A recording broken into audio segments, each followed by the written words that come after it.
Wrestling is not a joke, and unfortunately some people have lost their lives in the middle of the ring, which is why in today's video I am going to be checking out 10 times a wrestler tragically passed away in the middle of the ring. Shouldn't be fun, but we'll check it out. It's Extreme Rules Week. Let's go. It is often said that wrestlers are putting their very lives on the line every time they lace up their boots in an effort to entertain us. Some may roll their eyes at that and claim that it's a bit of showman's grandstanding, but the fact is some professional wrestlers have actually died either during or immediately after a match. It hasn't happened too often, thankfully, but it has happened all over the world, with notable instances taking place in the United States, Japan, Mexico, Germany, and the United Kingdom. I'm Adam Pachisi from Cultaholic Wrestling, and these are 10 tragic times a wrestler died in the ring. Join us. Number 10, Gary Albright. Though he was American and worked for various promotions in the US and Canada, including Stu Hart's Stampede territory, Gary Albright wrestled primarily in Japan and was very successful for both the UFWI and All Japan during the 90s. An accomplished amateur wrestler, his hard-hitting suplex and submission-based style fit in perfectly in the land of the rising sun. On January 7th, 2000, Albright was between tours and performing on a World Extreme Wrestling show promoted by his father-in-law, Afa Anawahi. Really? Squaring off with Lucifer Grimm in Hazelton, Pennsylvania, Gary took a cutter-type move and didn't get up. Grimm, real name Bill Owens, idolized Albright and sensed immediately that something was wrong. He rolled onto his back and Albright instinctively put his arm on top of him, getting the scheduled pinfall victory before Owens yelled for help. Wow. Another wrestler on the show, who was trained as an EMT, performed CPR until paramedics arrived and confirmed his passing of a heart attack. Man. The coroner noted that the 36-year-old was suffering from diabetes and had an enlarged heart as well as several blocked coronary arteries. Wow. Number 9, Oro. That's sad. A second-generation daredevil Oro, whose style Oro. has been likened to his cohort Is this Rey the guy who faced Rey Mysterio Jr. Mysterio? Oro Oh, was a okay. couple of months shy of his 22nd birthday and in the process of being groomed as the future top star of Mexico's EMLL promotion when tragedy struck. Wow. Wrestling in a 6-man tag semi-main event at Arena Coliseo in Mexico City, it wasn't a spectacular high-flying move gone wrong or some other dangerous stunt that ended Oro's life. Rather, it was a simple chop to the chest delivered by one of his opponents. Wow. However, it wasn't actually the move itself, but rather the bump Oro decided to take off the routine piece of offense that ended his life. Really? Oro wanted to sell the chop with a Kabashi bump, i.e. flipping backwards and landing on his head in the same way that All Japan's Kenta Kobashi had done during a recent, yet already famous match with Steve Dr. Death Williams. Unfortunately, Oro collapsed, his pulse became weak, and while being stretchered out as the match was still in progress, passed away before he was loaded into an ambulance. Wow, that is incredibly sad. Wow, all because he wanted to, I guess, oversell a move. This video is incredibly sad, but like this is pretty. It's a tough one. It's a very tough one to you know. I'm trying to reset the video. It's a very tough one to hear about, you know. Wow, life. Anyway. 8. Moondog Spot. If you watched just about any WWE show in the mid-80s, you were likely to see a match featuring the Moondogs. Spot and Rex were bearded weirdos who wore cut-off jeans and carried chewed-up bones to the ring. May have Certainly seen one memorable, of them. the one-time WWE Tag Team Champions were an ever-present on WWE cards and continued their run once they left the company. Okay. Of note, Spot and Moondog Cujo, there have been about 30 different Moondogs over the years, had what Dave Meltzer of the Wrestling Observer called the best feud of 1992 while battling Jerry Lawler and Jeff Jarrett in Memphis. It was Interesting. while wrestling on the King's special birthday bash show in the home of rhythm and blues on November 29th, 2003 that Spot would suffer a fatal heart attack at the age of 51. Real name Larry Wayne Booker, Spot was teaming with Moondog Puppy Love to take on 3 other teams, including the Rock and Roll Express, in a concession stand brawl when his knees buckled in an odd way. The referee checked on him, got the okay, and the match continued, only for Booker to collapse in the ring a short time later. Paramedics attempted to work on him while concerned wrestlers and Booker's family looked on and hoped for the best, to no avail. Number 7. That's incredibly sad. I don't mean to make light of the situation with Jerry Lawler, but I saw a stat yesterday that said Jerry Lawler apparently has had the most in terms of having a match each year, like consecutively for the most years in the wrestling business, Jerry Lawler holds that record. He's even wrestled a match this year, apparently. Don't mean to make light of the situation, but man, that is, wow. This whole video is tragic. I should have been prepared for this a little more. 7. Mitsaharu Mazawa. Widely regarded as one of the best professional wrestlers of his or any generation, Mitsaharu Mazawa was a 5-star match machine, first for All Japan Pro Wrestling, and then Pro Wrestling Noah, the company that he helped found in the wake of All Japan booker and president Giant Barbar's death. Debuting in 1981, Mazawa first found fame not as himself, but as the second incarnation of Tiger Mask before ditching the hood in 1990 and subsequently owning the decade that followed. The matches that Mazawa had alongside rivals like Kenta Kobashi, Toshiaka Kawada, and Akira Taue, who collectively formed the 4 Pillars of Heaven, were characterized by a full-on, physical, hard-bumping style that often bordered on the reckless. The many years of wear and tear finally caught up to Mazawa on June 13th, 2009, when he took a back suplex in a GHC Tag Team title main event and went limp upon impact. A doctor in attendance at the show attempted to perform CPR, but Mazawa was pronounced dead soon after, aged just 46. Though Mazawa's family requested the official cause of death not to be released publicly, it is widely believed that he suffered a separation of his cervical spinal cord. Number 6. Larry Cameron. Lethal Larry Cameron was a standout football player and played in both the NFL and CFL before his career was cut short. Before we get to Larry Cameron, wow. That's crazy. Like, Jesus, anyway.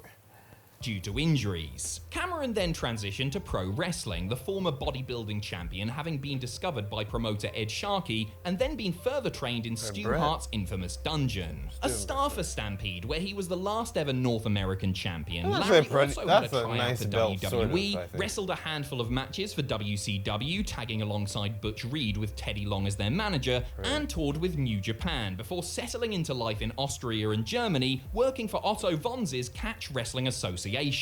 Though he looked like a prime physical specimen, Cameron had a history of heart trouble, speculated to be steroid related, and had once been stopped from wrestling on an independent show in New Jersey due to an irregular heartbeat. On December 13th, 1993, he suffered a heart attack while wrestling Britain's Tony St. Clair in Bremen. He knew he was in trouble after the 4th round and was taken backstage, but attempts to revive him failed and he died before the ambulance arrived. He was just 41. Number 5, Mike Dibiase. Though many fans may only know of Iron Mike Dibiase as the adoptive father of WWE star Ted Dibiase, he married Ted's mother, fellow wrestler Helen Hild, it's worth noting that he was an accomplished and prolific pro in his own right. Debuting in 1950, Mike won titles in the AWA, NWA, and various other promotions over the course of the next 2 decades, and was noted as a hated heel who could really rile up a crowd. So despised was he that he somehow found himself standing across the ring from boxing icon Archie Moore, a former light heavyweight champion who was known as the Knockout King, in Moore's last fight, though it was obviously worked to some degree, with Dibiase attempting to turn it into a wrestling match before the referee called for the end in the 3rd round. Iron Mike was wrestling Man Mountain Mike, a real mountain of a man, obviously, on July 2nd, 1969, when he suffered a heart attack immediately following the bout. Harley Race performed CPR on Dibiase and then accompanied him in an ambulance to the hospital, where he was pronounced dead at age 45. Though it did happen while he was in the ring, Dibiase's heart attack was actually caused by a massive cholesterol buildup, not helped by his genetic predisposition to heart disease. Number 4, King Kong Kirk.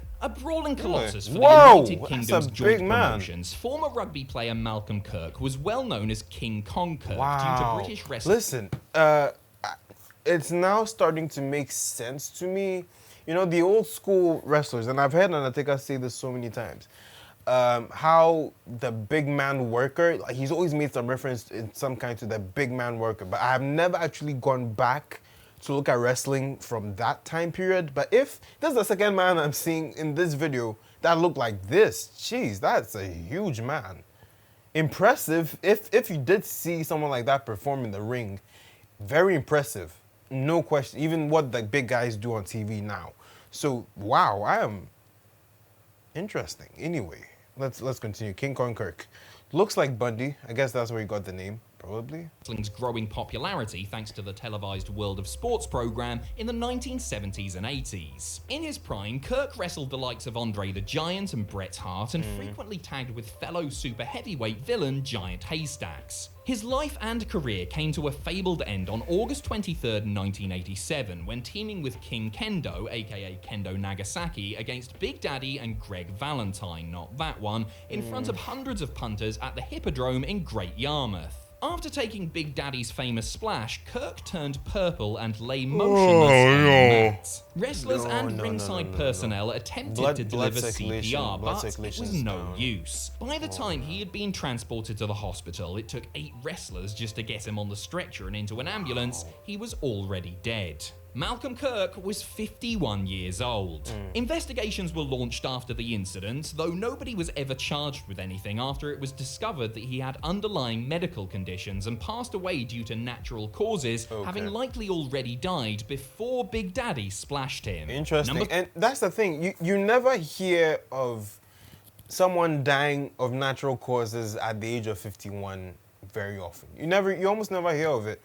You usually hear of it when they get up in age, you know, old, like 80s, 90s. You never really hear of it when they're 40, 50. So it's always very surprising to hear that kind of stuff. But jeez. Number 3, Silver King. Silver King is a name that is probably best known to many fans from his time in WCW during the late 90s, but the luchador had a notable career both before and after his spell in the Turner-owned organization. The son of the legendary Dr. Wagner, he was a big star in his native Mexico and had a distinguished run in Japan where he performed as both Silver King and as the third incarnation of Black Tiger. Real name Cesar Gonzalez, he was also cast as the villainous Ramses in the 2006 film Nacho Libre, playing the gold-clad antagonist to Jack Black's would-be masked hero. Interesting. By the I time should watch Silver that King met movie. Juventud Guerrera on a Lucha Libre London show in Camden on May 11th, 2019, he was clearly in the winter of his career, wrestling less and less frequently in order to focus on training others and promoting shows. Though he had passed the medical testing required to perform in Mexico, Gonzalez supposedly had a pre-existing condition and suffered a heart attack during his match with the Juice. Frustratingly, neither Juventud nor the referee seemed to have any idea what to do once Gonzalez stopped moving, and it took a long time for anyone to come and treat him. Silver King had passed away aged 51 before the ambulance arrived at the venue. Wow. Number 2, that is something. Plum Mariko. Perhaps the saddest thing about the death of Mariko Umeda, who wrestled as Plum Mariko, is that in hindsight, the whole thing seemed somewhat preventable. Mariko was working a tag match on a JWP card in Hiroshima on March 16th, 1997, when one of her opponents, Mayumi Ozaki, hit her with a Liger bomb. I wonder if she ever faced Miko Satomura. I should probably check her out, but we'll see. Not completely out, and the match was stopped when those in the ring noticed that she was snoring, a sign of bleeding on the brain. Mariko never woke up. Wait, despite did he just say snoring is a sign of bleeding on the brain? Wow, I should check that. Anyway. being rushed to hospital for an operation on her brain later that Wait, evening. hold on. I'm sorry. I need to go back to see what he said, because wow. That's probably not a good sign. Even for me, because I snore quite a bit. Liger bomb. She was not completely out and the match was stopped when those in the ring noticed that she was snoring, a sign of bleeding on the brain. What? Wait. We need closed captions for this. Ain't no way. When those in the ring noticed that she was snoring, a sign of bleeding on the brain. Wow. So I have two things to check out. Good Lord. Checking out whether Plum and Miko Satomura ever had a match. I don't see it here. Is snoring a sign of bleeding on the brain? Let me check this out really quickly. Nah, there's nothing conclusive. I was like, what? You know? Anyway, let's continue. Anyway. Mariko never woke up, despite being rushed to hospital for an operation on her brain later that evening. No post-mortem examination of the body was performed at the request of her father, though the general belief is that she died due to an abscess in the brain and a fractured skull. She had purportedly been complaining about her physical condition for a long time, while those in JWP noted that she had appeared unusually tired as of late. Despite obviously suffering and having received several documented concussions, Plum Mariko refused to miss any matches. Her injury was the final blow in a cumulative series of them. She was just 27. No. I guess I got a little scared when I heard the bleeding on the brain thing. He might have meant to phrase it a different way. If anyone from Cultaholic is watching this video, please. That's a little unlikely, I don't know. But please just clarify, because I got a little scared. Number 1. Pero Aguayo Jr. Showing that accidents can happen to anyone and that even the most skilled veterans are not immune to disaster, the death of Pero Aguayo Jr. shook the wrestling world. The son of a legendary luchador, Aguayo Jr. was teaming with Manic, aka TJP, against Extreme Tiger and Rey Mysterio in Tijuana on March 20th, 2015, when catastrophe struck at the end of the contest. Mysterio gave Aguayo a dropkick to the back, sending the leader of the Los Perros del Mal group to the middle rope, where he went limp.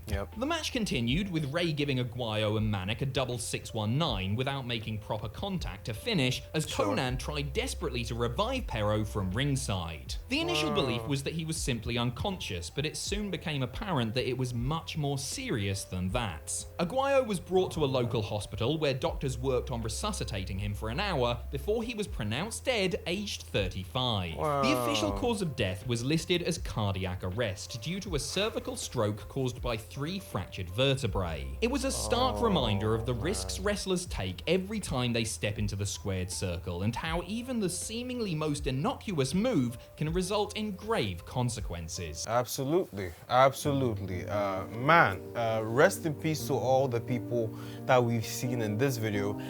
This one sticks out to me because I did remember reading a few articles that, talked about how Rey Mysterio was, in the ring at the same time as someone dying in the ring, but I never really, I can't say I remember much of that, or I even looked at much of it at the time. But good grief, that is, this was a hard one to get through. I probably should have been a little more prepared. I'm kind of bad shooting content, but yeah, comment down below, let me know what you think about this video. Do pay respects to them in the comment section. That would really be much appreciated. Check out this video that YouTube thinks is the best for you, and I will see you in another one. Peace, my G's.